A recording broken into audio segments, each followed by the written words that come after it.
Oh, I wanted to make this video yesterday, but I decided just to try and top the video off, I could make it even better, and I could go and solo the Kalphite Queen all day, and actually try and get myself a dragon chain drop so I could put that footage into the video, because it would look amazing. But I went yesterday and I killed 100 Kalphite Queens, which does take a long time. Think about 100 Kalphite Queens in a day, that's quite a lot. I'll come to how many I can kill an hour later on, but oh, a bit annoyed that I didn't get one, but doesn't really matter. But I do need to try and get this video out today because I will be finishing off my task later on, and I'll have no chance to actually record it, because if I'm completely honest, I don't really plan to do this again. I kind of just wanted to do it and see how it was and see how fun it is. But I believe that there may be some people out there that are potentially getting a bit bored of the game. You know, you're high level, you just want to do something new, you want to have a new goal.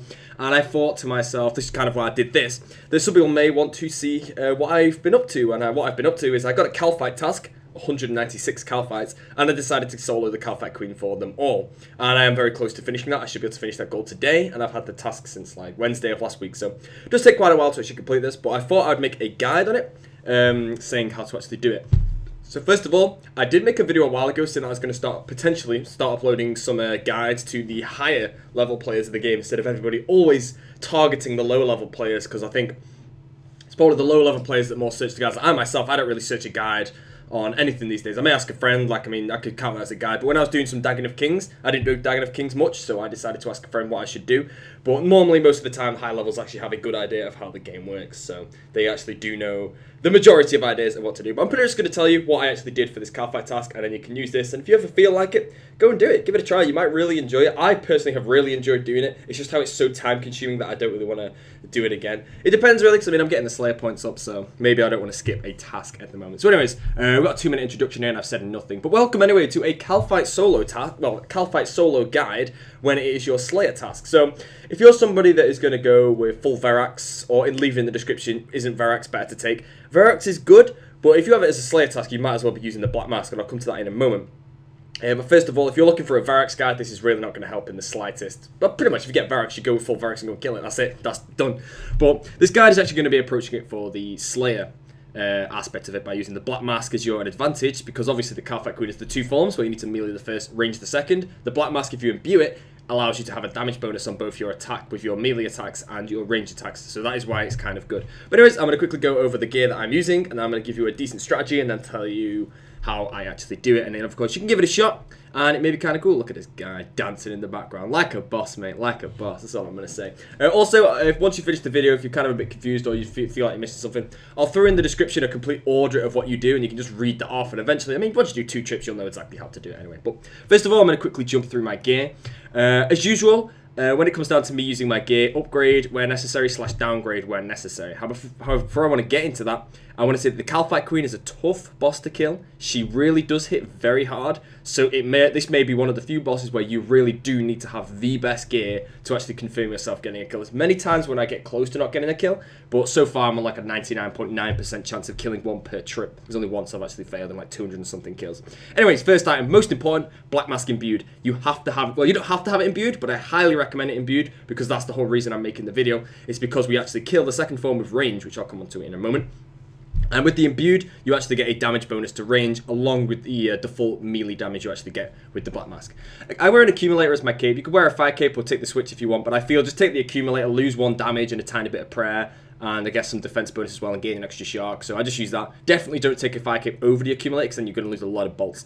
Amulet of Fury, obviously downgrade to a Glory if you want, but I just take a Fury simply because it's the best amulet in the game. I use Diamond Bolts. I wouldn't recommend Ruby Bolts because you do take damage, and you'll hit about 9. I mean, the Kalphite Queen, it doesn't really have high defense. It's more of a, because it's not like a boss, like it's not a Kriara or anything, it doesn't have huge range defense, so you'll probably hit around 80% of the time anyway, so I just recommend Diamond Bolts, and they do hit quite hard. As for your primary weapon for the melee, I do recommend a Godsword. Any Godsword will do. Obviously for PvM, I feel the Saradomin Godsword is by far the best weapon in the game. Obviously, the order of Godswords would be Sarah Godsword, downgrade to an AGS, if you call that downgrade, to a BGS, to a ZGS, and then you could actually take a Sarah Sword. If I'm completely honest, I think the best order here may be Sarah Domin Godsword, Armadillo Godsword, Sarah Sword, then BGS, then ZGS. I wouldn't recommend using any other of those 5 weapons, simply because the Kalphite Queen's first form is weak to Crush, and those are the 5 best Crush weapons in the game, so kind of choose which one you want there, and then obviously use that one. Don't read the chat, I derped. Anyways, as for armor, you may wonder why I have task sets and a Guthan's body. I don't have a Bandos chestplate in the bank, so my armor would be if I had it Bandos. I used to have a torso there until the tragic accident actually did happen at the Kalphite Queen. But I would recommend have some decent strength bonus and maybe a bit of defense bonus. But Bandos armor would be the best. You can downgrade that to Barrows if you want to. I mean, if you think about it, I only have 2 strength bonus for both of those, so Verak's skirt there works completely fine. Gloves, Barrows, no question. The best RFD gloves you've got, just take those. Boots, you can either take Dragon, Ranger Boots, or Snakeskin. I think the order would probably be Ranger Boots would probably be the best, then Dragon, and then Snakeskin. I obviously don't have Ranger Boots, so I take Dragon Boots, but that's kind of personal preference. Feel free to go about that yourself. As for the ring, I take a Berserker ring imbued, simply because I do want to have a bit of extra damage against the first form. Like I said, it doesn't have much defense, because I've got the Black Mass bonus as well, so I feel the Berserker ring is the best ring, and it also just allows me to hit higher. Of course, you can take an Archer ring if you want, but I do feel like the faster you can kill the first form, the more food you actually have to kill the second one. Which brings us on to our range gear. So if I quickly just wield all this. Gear's obviously the same. I wouldn't recommend bringing tons of switches. Like, don't bring anything more than 4. 4 is completely fine. But I have an armored crossbow. I used to use a rune crossbow. It worked just as fine, but the armored crossbow is better, of course. So I'm very willing to take it. So I would recommend an armored crossbow there. Then probably a rune crossbow. I've not tried out the crystal bow yet, but I'm going to talk about that in a moment. As for the armor, Armadil is the best if you've got Armadil, and when it comes down to Carol's versus D-Hide, it's actually a bit better to take D-Hide because it has slightly more defense bonus than Carol's actually does. The range attack is identical, and the mage defense doesn't mean anything at Kalphite Queen, which I will come on to in a moment again. As for the Dragonfire Shield, people may say have an unholy book. I use a Dragonfire Shield because when it comes down to the Kalphite Queen, I've gone over all the gear there. Obviously, that could be a crystal shield if you want, or maybe like I wouldn't really recommend taking like a rune kite or something. I reckon the order would probably be DFS is the best, then crystal shield, and then unholy book, and then I don't actually know what else you'd take there, but I'm sure you can make something. Or Dragon Square would be okay actually. So those are your options. But that's pretty much the gear. So now I want to quickly jump onto another aspect of the Kalphite Queen. Now, the reason she's such a powerful boss is because she has 100% accuracy with her mage and her range attack. And she actually attacks with all 3 styles. She has a melee attack as well, but that one does not have 100% accuracy. That one can miss quite a lot. That's why, as a first tip, which I'll come to again just to remind you, always stand in melee range of the Kalphite Queen. If you stand there, she will melee you more, which means she mages and ranges you less, which means obviously because they have 100% attack style and the melee attack can miss, you have more chance to take a lot less damage. So always stand in the melee range. That is why I have the Dragonfire Shield when I range, because I want to have some melee defense so that the melee attacks won't constantly hit me. Okay, as another quick tip before I pull out the inventory, before you go for a trip, I recommend you wield the crossbow and the shield, whatever you've got, because if you wield the God Sword, you lose actually an extra inventory spot, and I'll actually be using a Shantay Pass to go through there. So if I wield this, I gain an extra shark, and then as soon as I use the Shantay Pass, I can actually wield the SGS, and I gain an extra shark, which can be the difference between a kill and not a kill, so I do actually recommend it. Right, so jumping into how the inventories work, this is what your inventory should look a bit around. The ranging potion is obviously for the second form. The prayer potion is in case you need it. You don't always need it. You can kill it before your prayer does actually hit 0, which is always nice because it does actually cost a lot less for the trip. And the energy pot is just to run through the tunnels a lot faster. You have to remember, if I'm doing a Slayer task of Kalphite Queens, it's going to take me a long time to do it. If I'm walking through the tunnels, it's going to take me maybe an extra 30% of time to do it, which can add up to a couple of hours. So I definitely recommend investing the money into the ranging potions.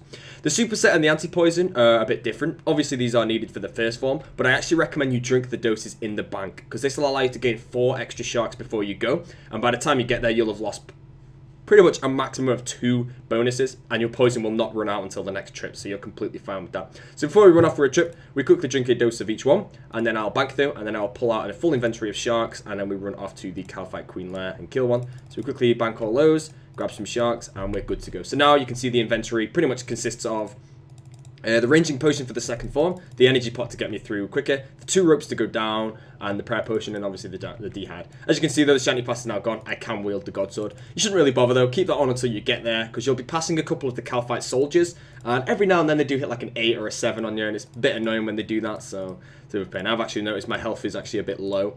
You should reheal in the bank, but obviously I've just logged in, so I didn't know that. I'll come out to that when I actually finish the first kill. Pretty much to get there, I'm not going to record this because I think you should all know this. Just follow the path and you will get there.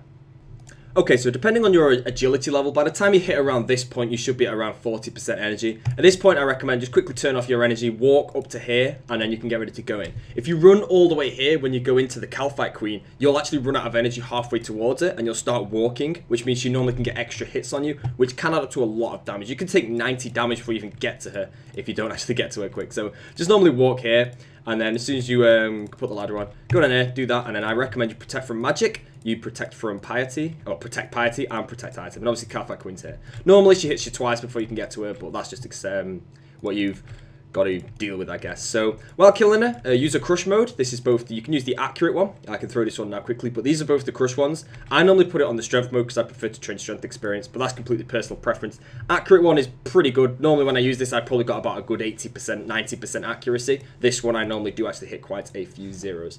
So while you're killing her, she does hit very high. Her max hits are 31 with range, 31 with magic, and 30... I think it's 31 with melee. I'm not too sure about that one though. But pretty much keep your health very high as much as possible. If you do need to heal up, like I just did there, obviously if you've got an SGS spec, you can use that. Or just run underneath her and then quickly heal up there. So I had two amazingly good SGS specs there, which is really good. But the first form there has actually died. Second form, of course, just wait until the animation's a bit closer to actually coming out. And then if you use your range pot and then protect from magic again and then eagle eye. If you want, you can use steel skin, but I don't really bother. So as you can see, let's see if she melees me at all. I'm staying in melee range, so if she ever melees me, she'll probably hit a 0. There is a chance that she'll hit like a 30 or something, so you just have to be ready all the time to actually run underneath her. So while I'm making a guide, I won't do any, normally I wouldn't really eat there because I know exactly how I can heal, but I might as well keep my health a bit higher up and not really risk dying while on the guide. So we'll quickly step back here and we're good. Now some people may say, why am I protecting from magic and not range when I have such high mage defense? I probably should have touched on this earlier, but I didn't really bother because I thought it would be a lot easier if I did it during the actual kill of the Kalphite Queen. But like I said, her attack styles have 100% accuracy. Her range attack will never miss, her mage attack will never miss. Pretty much, if I'm in D-hide and she mages me, it's not there. She will still hit a 28 or something each time. But as you can see, when she attacks me with magic, the 0 will appear instantly. If she attacks me with range, it appears slightly after. That's why I use magic, because I feel if you get caught out, if you lag a bit, you may have that split second where you can actually get a shark in there. And I feel probably in the past that might have actually saved me a few times. So I do recommend you protect from magic for both of the forms, and you should be good with that. Overall, both of them max the same, both of them are the same accuracy, so it really doesn't matter. You can pray range if you want, that's just personal preference for me to be praying magic. As for praying melee, I would never protect from melee. Like I said, it does have an accuracy, it can miss, so protecting from melee would be a complete waste, because then all your damage you take will never really hit low on you. So pretty much all you really do is you just sit here and eventually it will die. Normally you will probably use the majority of your food. There's chances that you do actually like use all of your food, but that happens quite a lot. A lot of the time I do use all of my food. Right now it's quite nicely trapped, so I can actually just go out whenever I want and like click there and then, oh great, now I've shot that one, but I click here and then I just attack it. So I might as well quickly talk about the drops before I actually run back for another trip. But the drops at the Kalphite Queen, they are all terrible. We'll see what we get in a moment. They're all really bad drops unless you actually get the Dragon Chain body. So far, I mean, I've killed 196, well, I've got a task of 196 Kalphite Queens, and I worked out the cost, and it was going to cost me approximately 6 million to actually kill them all.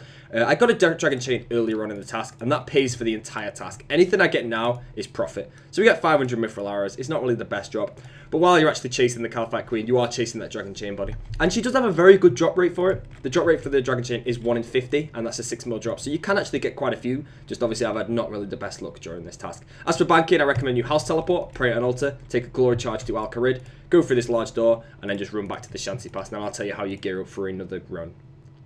Okay, so once you actually get back to the bank, this is normally how I gear up for a new run. I bank my drop, I normally bank my prayer potion, I keep my range pot because I don't really need it, and then I will grab out the potions I actually need to go again, and then I will grab out the potions that I was going to use before. I normally drop a dose simply because that's the potion I used, and then I'll actually drink the super set, the Antiposion, and a full super energy to get my energy back to 100. And then I will just bank the potions again, grab out the rope in the Shantay Pass, and then I'll return for another trip. So that's pretty much the guide.